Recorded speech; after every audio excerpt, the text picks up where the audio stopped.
Now, I don't know if you have any 120-year-old light bulbs that still work. Oh, that filament. But that's what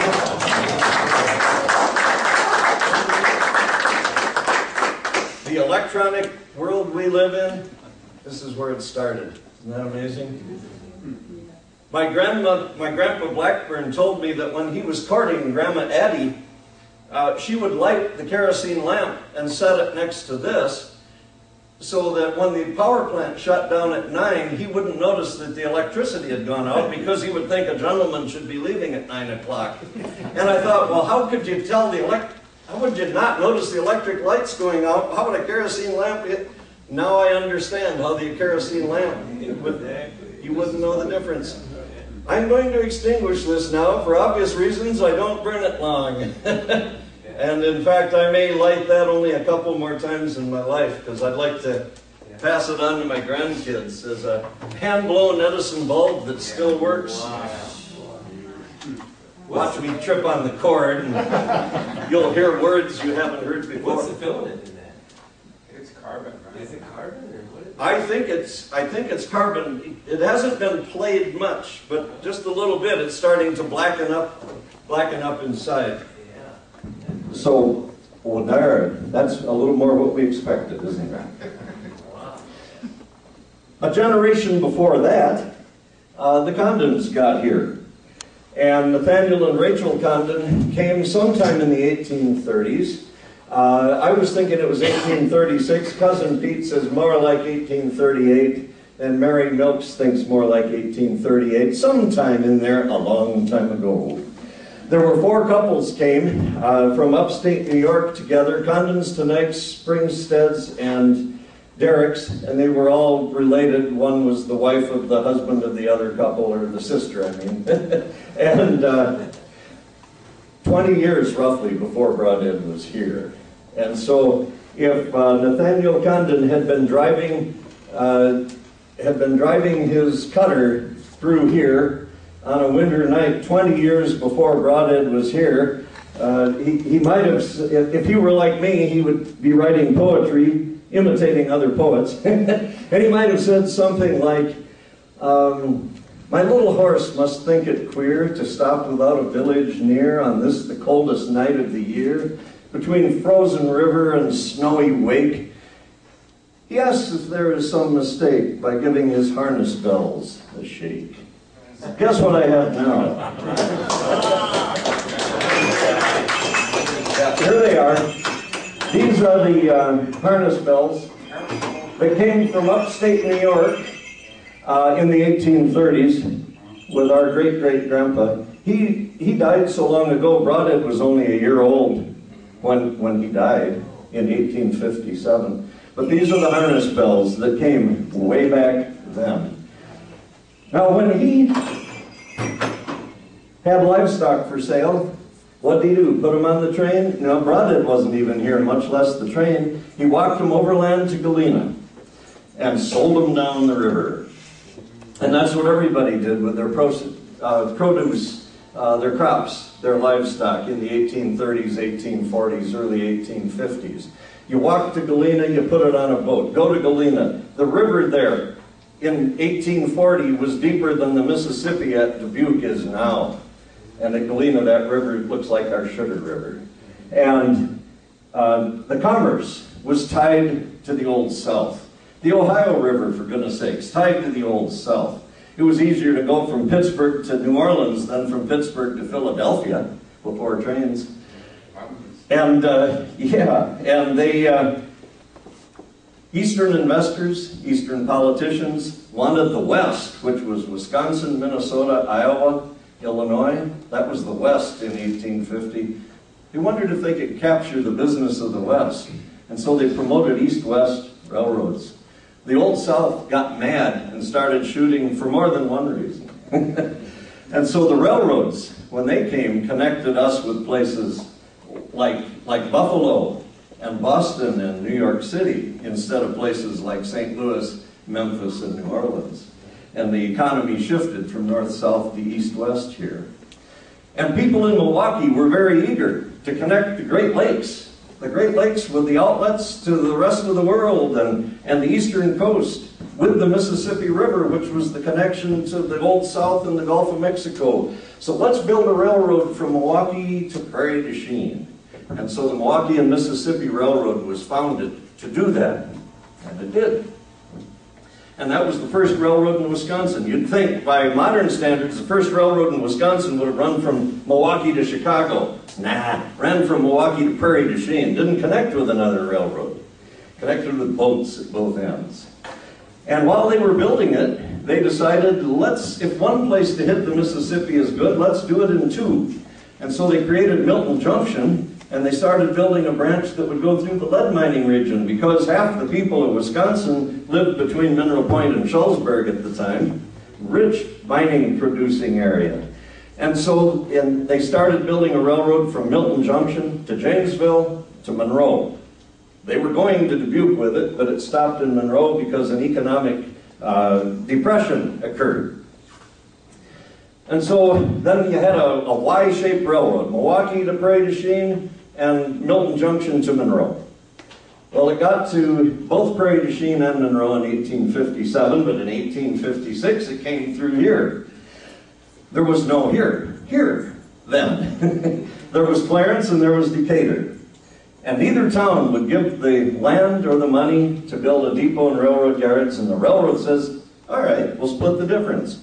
Do you ever look at a map and see our railroad route? Splitting the difference was the best decision anyway. If you ever flew over it, splitting the difference gave us a railroad line from Orfordville to Judah, straight and narrow. It's a beautiful route. With a little bit better track, that could be a high-speed railroad to this day.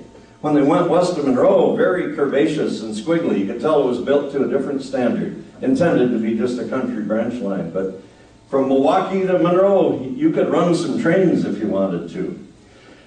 And so, why did the railroads expect people to give them anything? Wasn't it big business? Just money-grubbing capitalists? What's this all about? Well, there was a different mindset in pioneering times. I get a taste of it when I go up to our place up by Hayward, the Stone Lake. I have 160 acres and a cabin up by Stone Lake because Frank and Carol Gumbar have 160 acres and a house up by Stone Lake. They're the ones who introduced me to the region, and it's wonderful. And when I leave that cabin and drive down the township road through the woods, very often there's a tree down. And what do? Call the township employees to come fix it? No. I go back to the cabin, grab a chainsaw, and take care of it. Because there's that sense that a problem is everybody's problem. Let's pitch in and be men and take care of it. Do they do that in New Jersey when there's a problem on the Garden State Expressway? They go take care of it themselves? You know? Well, so population density kind of takes away from that independence and that self-reliance. So in the 1850s, when the railroad was coming, it was common for the townsmen to get out and go wield shovels and picks and help build it. Let's get it here in a hurry. There were towns that the townspeople would build the depot. They'd volunteer labor. Let's go build a depot. Over the weekend, as a gift. Yay! Everybody owned a problem. Let's just pitch in and get her done.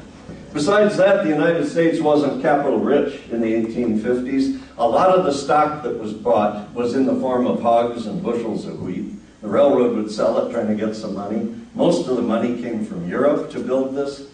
And when the rails came to New York, made in England, we weren't yet an industrial powerhouse. We made rails, but the ones who brought it came from England. They were impounded in New York City because there wasn't money to pay the import tax on it. And Ludlow from Monroe with his bank, I think First National, made a loan to the Milwaukee and Mississippi River Railroad just to get the money to pay the tax so they could bring the railroads and rails and lay the rails. So they got going on it. Well, the town spontaneously grew. Clarence and Decatur just moved to town. Avon too, yeah. It was that important.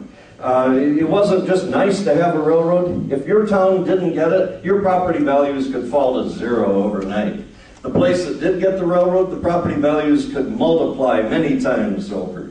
Do you want to be Nathaniel Condon and walk to Galena behind a herd of cows, or do you want to drive them to Glen or Marion Condon's stockyard, put them on the train, and let the train take them to Chicago Union Stockyards? You know, a little bit of a difference. Francis Smith over here, his brother wrote a letter from Clarno in the around 1860 and said, I've been to church, I've had lunch, I wish I could stop over and have a cup of coffee and visit for a couple hours, but we are 16 miles apart. You might as well be on the other side of the moon. So being able to get someplace was nice. We take it for granted, but if you didn't have it, you might want the train to come to town. And shipping things, all the necessity, the mail, everything depended on it. Very important. Well, Nathaniel Condon with his sleigh bells wanted a railroad here, and Brodhead wasn't here yet. And a group of Greene County people, before the railroad got here, were saying, we need a railroad. Let's have a railroad coming out of Illinois that connects with the line from Chicago to Galena, and let's run it north through Greene County. We don't know where it'll go, but maybe it'll go to Madison, more likely off to Toma, or in the Great North Pineries, or maybe La Crosse, we don't know. And a lot of railroads started, and they didn't know where they'd end. Build it, and we'll see when we get there. Hard to believe now, but that's the way it went. And so the Sugar River Valley Railroad was incorporated. And it began a building, and they were selling stock locally. Local railroad, who else cared much? They were selling local stock. Nathaniel Condon mortgaged the farm, put all the money into stock in the Sugar River Valley Railroad. They started building the roadbed at the Illinois state line, came up paralleling the county line till they got right behind the cemetery. They hung northwest and went right through where town is now, and right up what's now the bike trail. If you look at the bike trail, it curves just before it comes into West 3rd Avenue. But if you extend that line before it curves straight, it goes right through town, comes out over by the cemetery. That's where the Sugar River Valley Railroad grade went. And then what happened? The Milwaukee and Mississippi is building out through here. And everybody's saying, I don't know if Greene County can support 2 railroads, that they may not pay, and nobody would buy more stock. And that railroad grade sat there. It had been paid for, but you know, you need rails and locomotives and trains running to get a return on investment. There was no return on investment. They foreclosed on Nate Condon's farm. He lost everything. And no Sugar River Valley Railroad. Once out in Joe Burke's Cheese Factory Museum, I saw a big leather-bound book that said Stock Ledger, Sugar River Valley Railroad. I would love to look in it and see how much Nate Condon invested. If any of you ever seen that book, somebody has it. Jerry Burke, Joe's dad, said that that museum was sold at auction. I would love to know who got the stock ledger for the Sugar River Valley. If I had it, I'd donate it to the museum, but I don't know who got it. Sometimes these valuable things get away.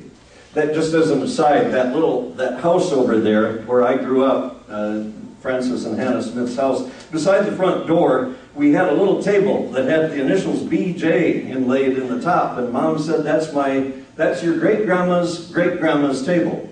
Betsy Jones, her husband, or her brother was John Paul. Okay, I sold that table for $35 at the auction.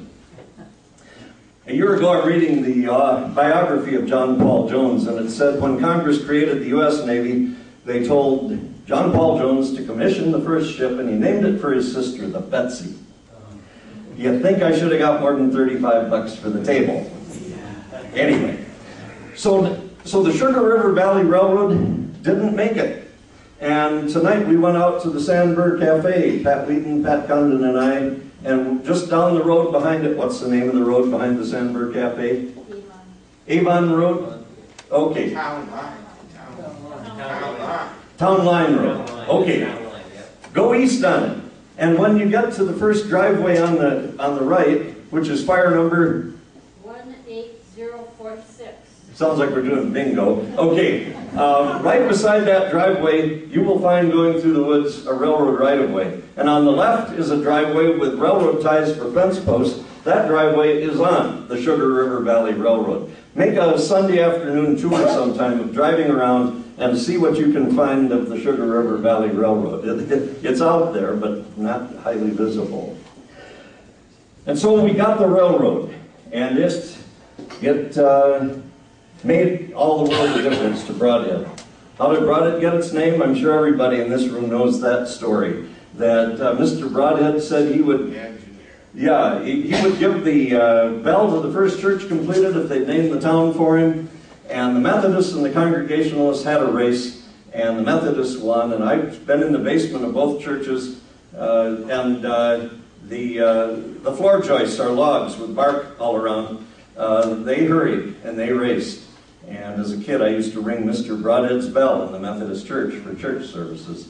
You probably did too, Pete. And he was the chief engineer of the railroad, but very shortly, and that's construction engineer, as in civil engineer, not throttle pulling. He was very shortly made president. So technically, Brodhead was named for a man who was the president of the railroad, but not quite at the time the town was named for him. Well, he didn't originate that bell for a name idea. Edgerton did it first. Mr. Edgerton was the president of the railroad earlier and got a town named for him by giving a bell to a church there.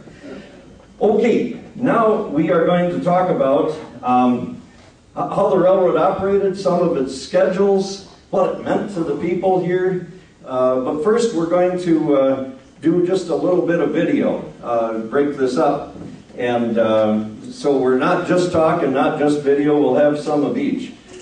This first video I will narrate as we go. And we could use light dousing, please.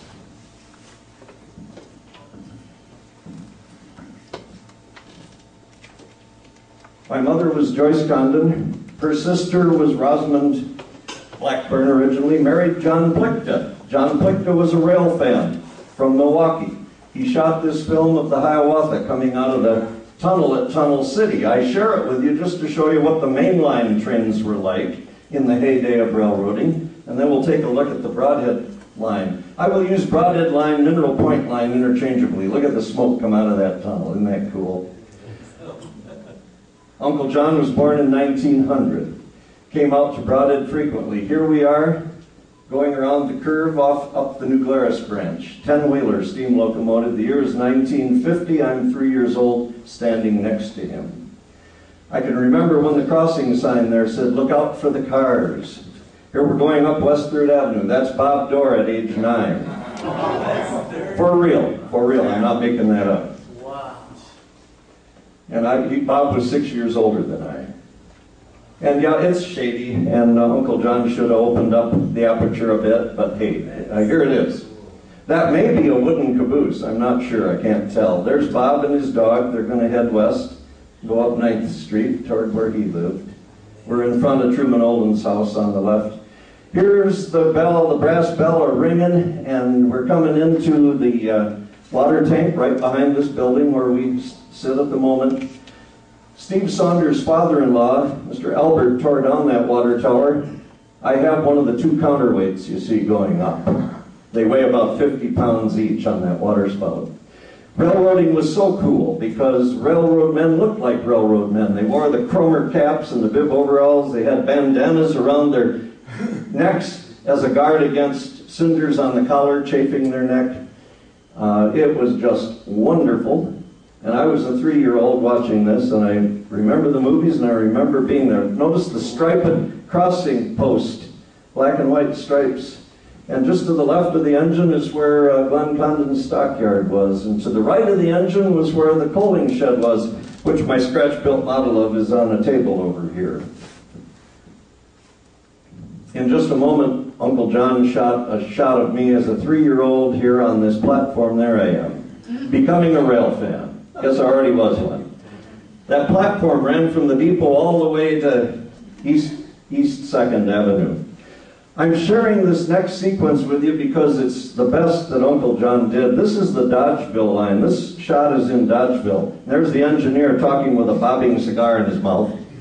And I'm sharing it because this is a kindred spirit to the Brodhead line. What the Illinois Central did coming up from Freeport to Dodgeville over west of Browntown is exactly what our railroad branches were doing to New Glarus, to Platteville, to Shullsburg, to Warren, Illinois. And this picture is taken in 1940. And this This is the way branch line railroading in southern Wisconsin was. The coaling shed to the left of the depot of the engine is exactly like the Brodhead one, well, very close, kindred spirit. This crew in 1940 could not believe, oh, notice the dirt street in Dodgeville. The crew in 1940 could not believe that a rail fan would take movies for his own use. They conferred and concluded he was from movie tone newsreels and that Lowell Thomas would be narrating this in the theaters. And they all got in. The fireman has crossed over to the right side of the cab. And they all got in the act, and they are all striking classic railroad poses. Wooden refrigerator cars cooled with ice. And notice the automobile. Wasn't it a different world? Oh my gosh. Today, Ocean wouldn't let train men on the top of the cars. The ladders don't go all the way to the top. What is being shipped on the flat car? It looks like silage with a couple pitchforks in it. I don't know.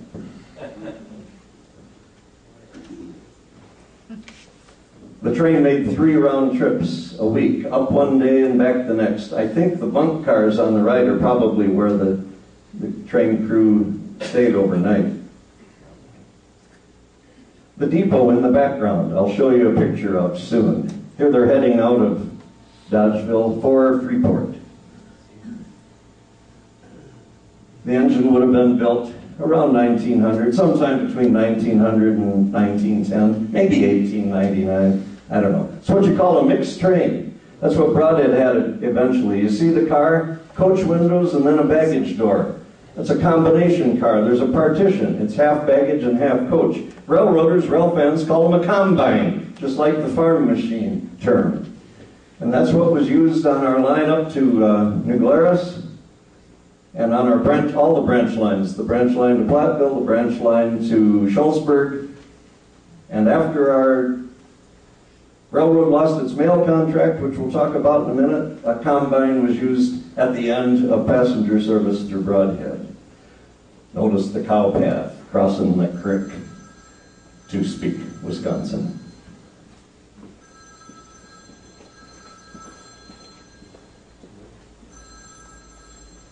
Now ain't that the way the world's supposed to be? Right. 3 boxcars and they're all wood.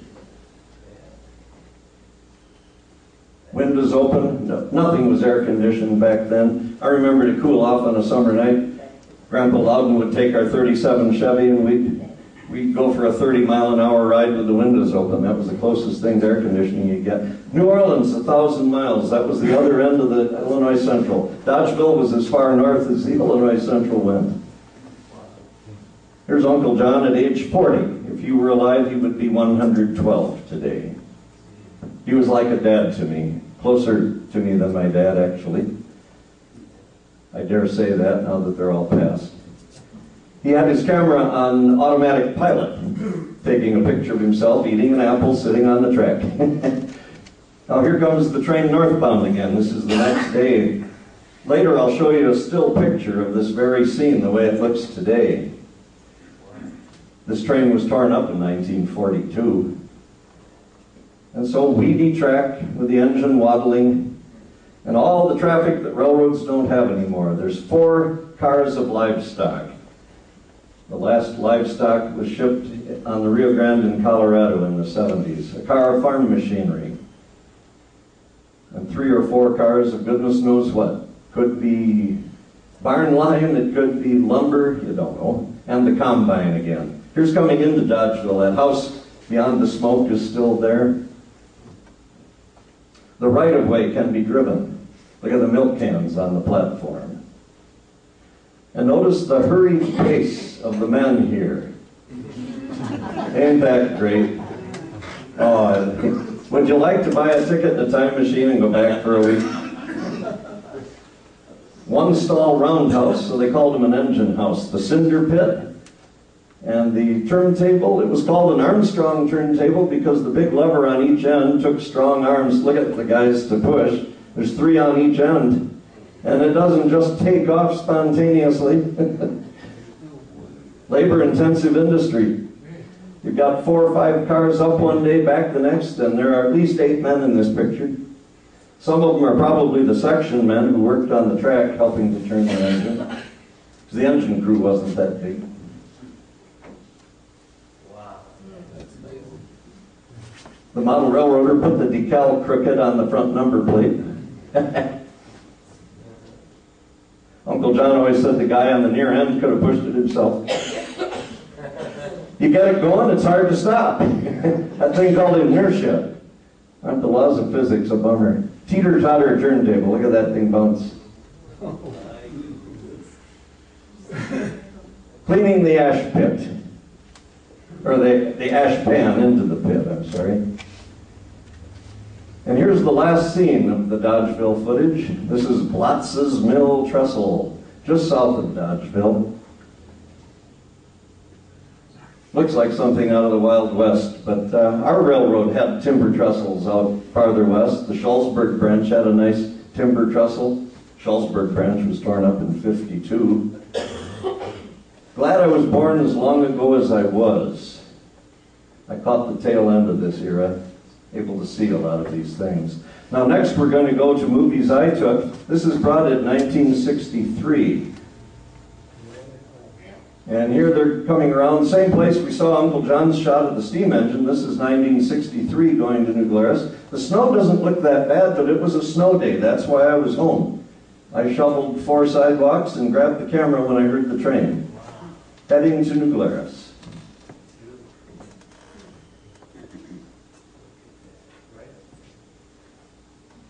Right up West 3rd Avenue. My grandmother, Blackburn, watched them build it in 1880 when she was 5. I stood in the same spot to watch them tear it up.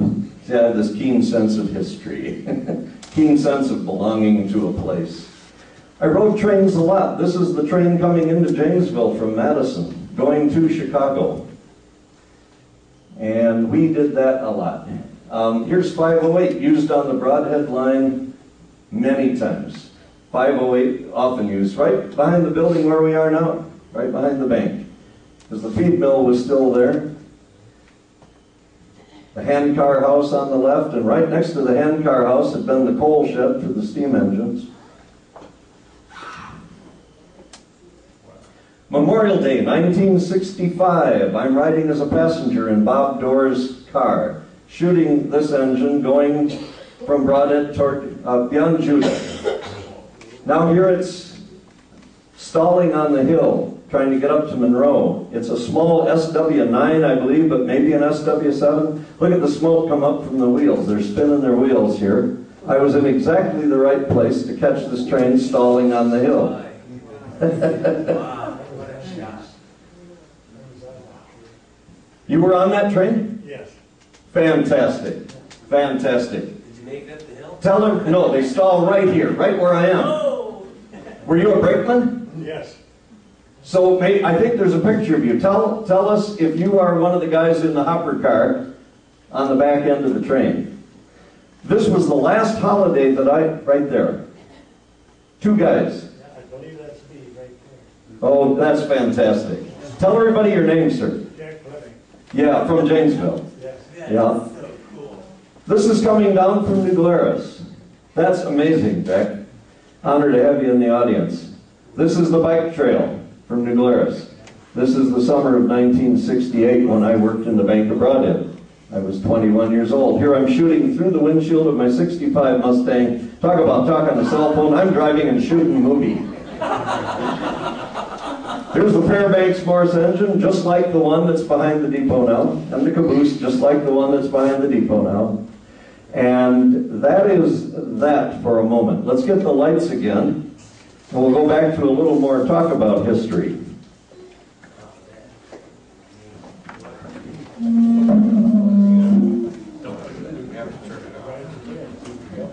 I never gave a speech before, I'm sorry. Jack, fascinating to have you in the audience. You were on that train, and I think all the holiday trains were annulled after Memorial Day 1965. Now, you can tell me, Jack, that was a small switch engine, like an SW9 or 7, and usually we had like 508, you can look at these up here later, an SD7 or 9. by 65, were they still having an engine in Mineral Point and one in Janesville, and they met in the middle? And the light engine was going back because it had been to Janesville for servicing? Do you think that might have been the case? No, in 62, there was a job here. Yes. First we went out, and in 63, they took the job out. So we went out to, Mondays we'd go to Mineral Point, and Tuesdays we'd make the Platteville branch and back. Wednesdays we'd go to New Glarus, come back. Thursdays we'd go on to Mineral Point, and come back Friday, and then Saturday we go off. That 508 and those, you couldn't run those little engines up the branch line. You had to have a 6-wheeler up the branch. Okay, to distribute the weight more evenly over the track. That is fascinating. Thank you, Jack. So what he's describing in the 60s is the kind of the dying days of the railroad, where a train is going every other day someplace or other. Let's take a look at the heyday. When the railroad was new, we had 2 mainline passenger trains each way between Janesville and Mineral Point. There were 3 a day between Brodhead and New Glarus. The trains on the main line were dedicated passengers with other freight trains. Freight trains that went through to Monroe, freight trains that just were peddlers that stopped in the small towns. The branch line trains were all mixed with one of those combination cars. And 3 a day between Brodhead and New Glarus. The pickle factory was the engine house here. There was a train table in front of it originally where the pickle vats were later. The Platteville branch had 4 trains a day. Each time one of those mainline trains went back, out back, that's 4. The Platteville branch made 4 round trips to meet them all. And so Calamine, out there, Calamine had 12 passenger trains a day. So did Gratiot, with the branches to Warren, Illinois, and Shullsburg. So amazing, just amazing.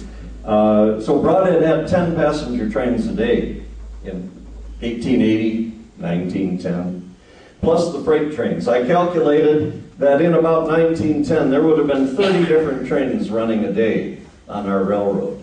Not all through Brodhead, but on different parts of it in total. Frank Smith, whose store was right over there, had in his possessions a railroad gazetteer. This is the Milwaukee Road Gazetteer from 1875. And it lists every town on the railroad and every business in every town. The railroad only went from Chicago to Minneapolis at that point. And this is the story of it.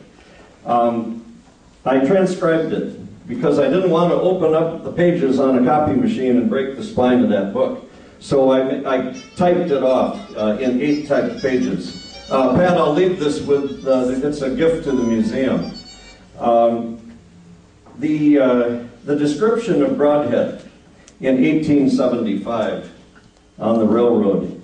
Brodhead, Wisconsin incorporated a village in 1870. Did you know that? We were founded in 56, but didn't become a village till 70. It's situated on the southern Wisconsin division of the railroad, 90 miles from Milwaukee and 16 miles from Monroe, the county seat. It lies in the eastern part of Greene County, township of Decatur, and has a population of about 1,500.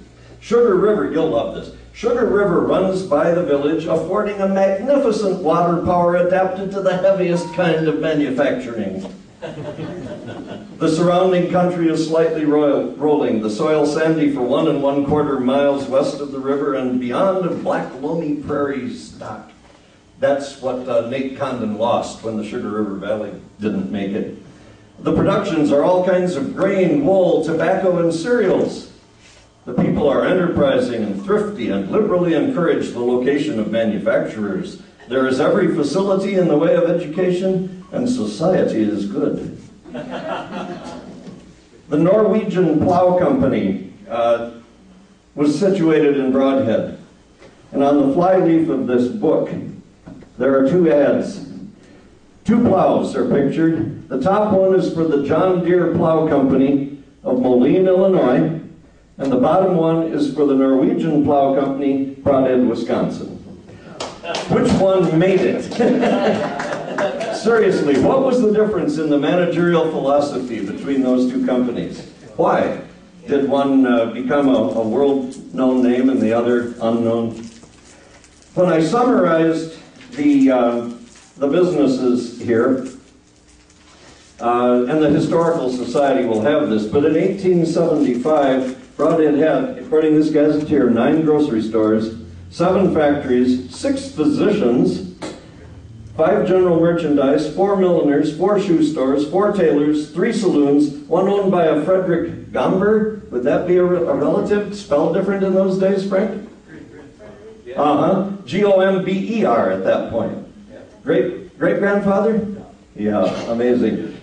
And one of the physicians was Erastus Miller, great-grandfather of a couple of us here.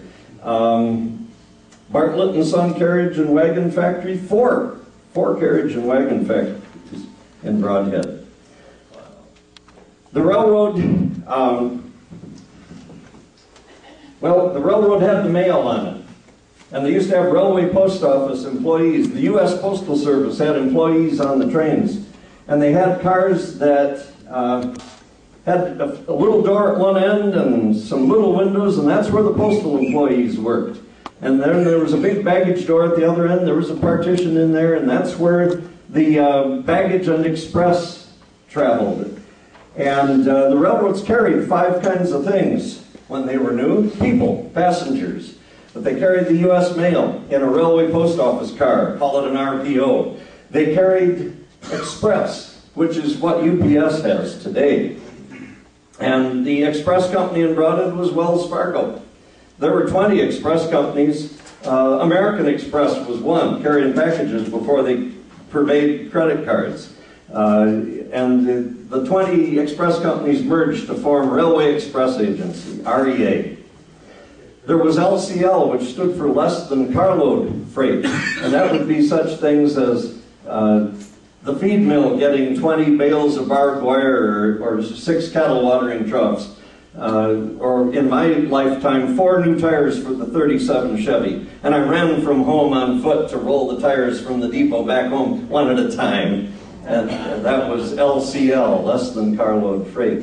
And then, of course, there was carload freight, which is, you know, the refrigerator cars full of cheese, and the box car full of lumber, and the hopper car full of coal, and on with all the obvious stuff we know.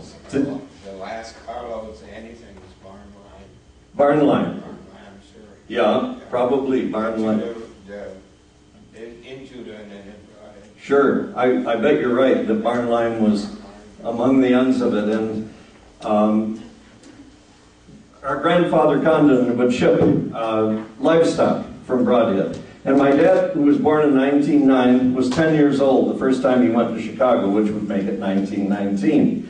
And they rode a train of livestock from Brodhead to Chicago Union Stockyards. Talk about service. They'd assemble a train of livestock here, run it to Janesville, down the main line to Chicago. And it was at night at that. And Dad said the trainmen in the caboose cooked popcorn for him on the caboose stove. Of course, the caboose was lighted with kerosene lamps. And the conductor, freight trains had conductors too, you know, the boss of the train. Conductor took him out on the back platform and explained how to calculate mileage and showed him mileposts and timed it with a watch. And it was a minute. And so they were doing 60 miles an hour with a carload of livestock from Brodhead to Chicago Union Stockyards. Yeah, you'd think I was making it up, but Dad lived it. And so, you know, the railroad was very important. You heard the songs in the movie, the Music Man. And, you know, oh, the Wells Fargo wagon is a-coming. Mary, you could sing it for us, probably. But she could play it on the piano for us. But, you know, what could it be? A double boiler, a crosscut saw, or something special just for me? Brodhead's, Wells Fargo was delivered by wagon. Brodhead had the Wells Fargo wagon coming down the street from the depot. Dad said that in his father's meat market, which was up where the coffee shop used to be, that narrow store with the deep entrance, if they had something to ship, he would hang a Wells Fargo sign in the window, and the wagon driver would see it, and they'd stop and take it down to the depot to ship. Later it was REA. Towns that were bigger had freight houses. Brodhead just used the freight room of the depot. Monroe had a freight house next to the depot. Janesville had a huge one. Monroe was big enough to have an REA truck delivering packages in the 50s and 60s. Bob Dorr was the last one delivering it in Brodhead. He'd get 25 cents a package to deliver REA with his car. On college vacations, I'd do it and get 25 cents. So I worked for the railroad almost, in a sense, sort of. In 1968 or 69, with the passenger industry dying as it had been known, REA morphed itself into UPS. Quit having depots as their distribution centers. It's the same company, though. When you see a UPS truck, be aware it's the same company that used to be REA, same company that used to be Wells Fargo. It's been around a long time, long time. Well, what did the railroad mean to people? Let's talk about that for just a moment, and then we'll take a break and come back for some more video. In fact, if you've only seen 1/3 of the video, we've got 2 more bunches of it yet. Yeah, that's what you came to see. But the railroad meant everything to society. Right over here on that depot platform, think about it. The boys in blue went away. Nathaniel Condon had 3 sons, and the youngest stayed home to work the farm, and Ransom went away, and Clinton went away, and Clinton came back with a medal and the deed to 80 acres in Nebraska, and Ransom came back in a coffin with a flag on it. And then in 2 world wars, the guys went away from that depot right over there. In the 30s, Mom and Dad had teaching jobs in separate places, and when they were home for a vacation on Saturday night, they'd take the train from right over there to Milwaukee, and they'd dance to a live dance band, and then Dad would take a train to Chicago, and Mom would take a train to the Northwoods. At least that's the way they always told it. And I'm sure it was true. I'm sure it was true. And, oh my gosh, life went on there. It was common to hear people say, down by the depot when the cars come in. That was the phrase before cars were automobiles, they were train cars. Over by Helen Beckwith's house, the Reed house, there was a sign, I remember when I was a kid, look out for the cars. It didn't say railway crossing. Old sign. And Grandma Condon talked about when the 4 o'clock train would come, going down by the depot when the cars came in, to see who was a-coming and who was a-going, and just to see your neighbors. And maybe you'd get your name in the paper because Mr. Shump, the owner of the paper, would be there and with a notepad looking for stories. And it would be a place where lovers would part with one last poignant hug, not knowing when they'd see each other. Or a place where lovers would reunite with one magnificent hug that was the first step of splendiferous events to come. And kids would go off to college, and salesmen would come and go, and a favorite aunt would come to stay for a week, and everything revolved around that depot. It was the center of the community. I suppose on Sundays church was, the other 5 days of the week it was down by the depot when the cars come in. Fantastic place.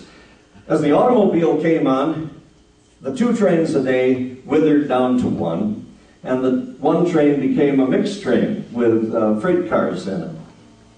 And so by the 40s and early 50s, as long as we had steam, which was until 1954, September of 54, the diesels came. And the train would come out in the morning, and it would run to Mineral Point from Janesville, and another one would start in Mineral Point and run to Janesville. And early on, they met in Gratiot, almost at the other end of the line. No passenger trains on the branches then after the late 30s and in the 40s. The last day of passenger service in Brodhead was in June of 1958. And I'll tell you how they were running the railroad then. They had one of these bigger engines, the SD9, based in Janesville, and the mixed train would head out of Janesville and run to Monroe. But first, from Brodhead, it'd go up to New Glarus and back. And another train, Van Marsh, with SD9, would start out of Mineral Point with a mixed train and run to Monroe. And they would meet there, and the engine and crew would go back home where they came from. They'd swap trains to make a through run. Those 2 trains in a day were a far cry from the 30 that had run out here 40 years before. but it was still trains and it was still great fun. I figured out as a 10-year-old that the train going to Monroe was the same engine and crew coming back. So if I bought a ticket to Monroe, I could not get stranded. They would bring me back. They couldn't come back before they got there. And so a round-trip ticket to Monroe was 42 cents. And usually I didn't get an allowance, but if I asked for 50 cents for mowing the lawn, Mom knew what I was up to. I'd get a 50-cent piece. I would run down to the depot, right down there, as fast as I could. I'd give Herb Rip the 50-cent piece. He'd give me a round-trip ticket to Monroe, and I would have 8 cents change. I would then run up to the Standard Station, which is exactly where we're sitting now. Right where I'm standing was the last nickel pop machine in Brodhead. I'd get a bottle of pop for 5 cents. I'd still have 3 cents left over. I'd run back to the depot, sit up on the baggage wagon with my back against the brick wall of the depot. I'd save that bottle of pop for riding on the train, because I wanted all my pleasures at once. And on a hot summer day, that brick wall on the north side of the depot was the coolest place in town. I'd never been in an air-conditioned building, and I don't think many people had. And so I'd sit there and wait for the train, and I'd think about all the great days of the past. I would think already about the changes in my lifetime. By 58, I was 11, but I could remember being 4 and running down there with Mom when there were still RPO cars and steam engines. Mom would write a letter in a hurry, grab me by the hand and run from our house down to the depot, give the letter to the guy in the RPO car. And as that engine would come by, it was the grandest thing in the world. The earth would shake beneath its wheels, you know. And nothing like the chuffing of a steam locomotive and the clanging of the brass bell and the beautiful chimes of the whistle. It was phenomenal. And as the engine passed on a cold winter day, the space between the engine and the depot, even if it was 20 below zero out, would suddenly be flooded in warmth. It'd be 80 degrees in there. And then the engine would pass and you're back to 20 below zero. I think a steam locomotive was, what, 4% efficient? Something like, yeah, for every 100 scoops of coal you shoveled in the firebox, 4 ran it and 96 went up the smokestack. But it was beautiful. Grandest machine ever invented. Absolutely wonderful. And as I sat there on the baggage wagon in 1958 waiting for the train to come and take me to Monroe, I would remember 1954 when I was a second grader and the steam engines quit coming and the diesels started coming. And I would check out of my classroom, I'd sign out to the bathroom, and I'd run out of the school, the red brick school by the tracks, with no protective barrier, because even a 5-year-old would know enough to get out of the way of a train, and they always did. And I'd run over to the tracks, and I'd look down the track, hoping to see a plume of smoke that a steam engine was coming back, and it never did.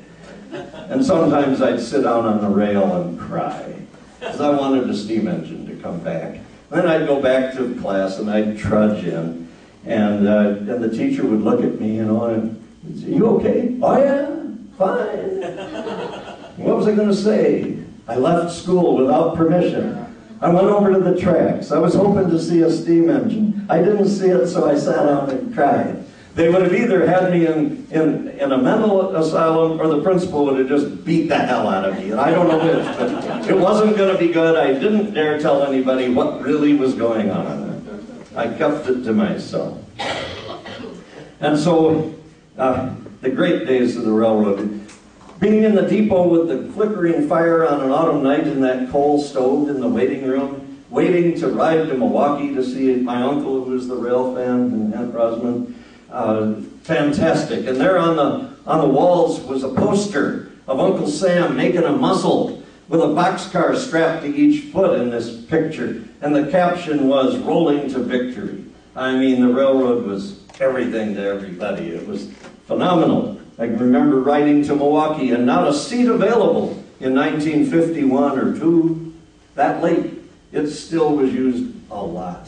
Having to sit on the armrest of Mom's chair all the way to Janesville before we got on the connecting train to Milwaukee. Phenomenal stuff. And it was changing fast. So by 58, I'd sit there and I'd remember the changes I'd seen already in just 4 or 5 years. That was the total span of my memory. In 58, I was riding the train frequently One time Jeff and I went together. I was 10 and he was 8 at the time. Two boys leaving town all alone on the train. It was a winter day, bright sunny day, the snow glistening outside, cold. We calculated how warm we wanted to be in that passenger car by how far away from the coal stove we sat. The cars were built in the Milwaukee shops in the 1930s, but the interior appointments were all scavenged from wooden coaches built in the 1880s. I think even the window sashes were. Had kerosene lamps in them. The coach seats all had patent dates in the 1880s. The coal-burning stove did too. The best part of all was the toilet. The toilet was a straight pipe toilet. And so you go into the bathroom, you look into the toilet, and you see the track going by. One day in the spring of 1958, when I was 11, on a summer day, I went to the coal bin by the stove. Stove wasn't running. Grabbed a piece of coal, went to the bathroom, threw it in the toilet. When I got off the train back in Brodhead, I jogged back out along the track and I found that piece of coal. And that piece of coal stayed on my dresser until I sold that house right over there in 1997. Because an 11-year-old boy is going to cherish a piece of coal that's been through a toilet. That's the way we are. And Jeff and I didn't get in any trouble. We were so good because we didn't want disapproving adults to trifle with our emerging autonomy. Usually I tried to ride alone. I was afraid with a bunch of rowdies, somebody would lay down the law that we couldn't do that anymore. And so then one day, only 2 brief anecdotes and we'll take our 5-minute break, but came the dread day. I'm riding the train to Monroe. I stick my head out the window, jauntily pretending I'm the engineer. I'm looking for tadpoles in the ditch. I'm looking at the crops. I'm back in the country where only a hunter or a hiker could go. This is phenomenal, the view from the train and the clickety-clack and the burbling of that diesel engine and the coach rocking and the engine rocking separately in unpredictable pattern. Just beautiful, and presently I am hit in the face with a spray. And I said, what is that? I looked around and I'm hit in the face with a spray again. I look up, there's not a cloud in the sky, but I am hit in the face with a spray. So I looked farther out the window, and the baggage door on the combine are just like this. The baggage door was open, and the REA man was standing there relieving himself to the summer winds.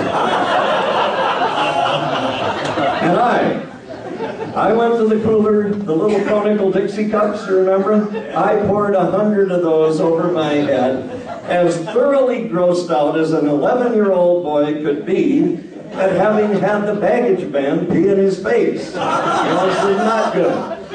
Not good at all. Not good at all. The last anecdote before we take our break was the only cloudy day I remember.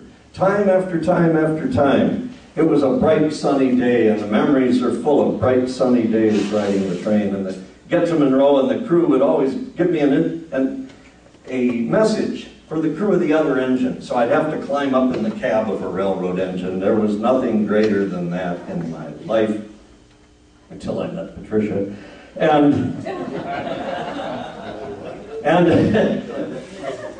But I remember a cloudy day. And this was a rainy, rainy day. And I knew by then that they were going to take the passenger train off. And I thought, you know, this isn't good. Up until age 11, I thought everything goes on forever, maybe even me. You know, I hadn't thought much about it. But now they're going to get rid of the passenger service here.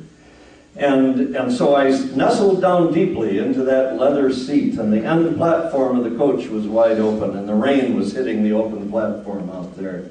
And the diesel engine was burbling it away at about 20, 25 miles an hour, and the cars were rocking, and the windows were open, and it was dark, dark, dark, and the thunder rolled over Jordan Prairie. And 4 old retired railroad men were in a couple rows behind me, and they were talking about their great days of their life on the railroad. And I was thinking, why does the neat stuff have to end? Why can't this go on forever? And it was the first time, maybe as a person, I grew philosophical. I was thinking, I get back to Brodhead, I'm going to run through that rainstorm as fast as I can go over to Grandpa Blackburn's store through the rain, and I'll putter around helping him in the store, and when it's closing time, we'll walk up to the house through the rain together, and I'm thinking, that store isn't going to last forever. Grandpas don't last forever either, do they? And then we'll get home and we'll smell supper on the cook stove, a wood-burning cook stove. And I'm thinking, dang it, that cook stove isn't going to last forever. Mom's talking about getting an electric stove. I wasn't the one who had to use the wood-burning cook stove in 1958. In 58, she got an electric stove. But when I was riding the train that day, we still had a wood-burning cook stove, and to me, that was cool. Just as cool as our 37 Chevy. Plunking down gravel roads on a summer night at 30 miles an hour so we could get cool before air conditioning. And so that was an interesting trip, and it has stayed with me forever. Well, the last trip, and then we'll take our break. The last trip was in June of 58, and I rode the train and came back to Brodhead, and I politely let Bob Dorr get off the train ahead of me so I could say I was the last passenger on the railroad through town. And until a fan trip came in 1987, I was the last passenger to get off the real railroad, the Milwaukee Road here. I got off the train and I thought, where are the adults? When this railroad was new, the party lasted for 2 days. It was the biggest thing to ever hit town. Town wouldn't have existed without it. It created the town. And here, Bob Dorr and I are the only people watching. You'd think Miss Brodhead would be there with a dozen roses for the conductor, and that the tracks would be lined with people dressed in black for mourning all the way to the county line. Where are they? Yeah, well, I guess that was my first lesson. At age 11, I have a keen sense of history. I guess everybody doesn't, but I do. And you do, and that's why we're here tonight together. So on that note, let's take a break. And Pat, how long do you want the break to be? 5 minutes? Okay, at 10 to 9 we'll come back and get on with the show.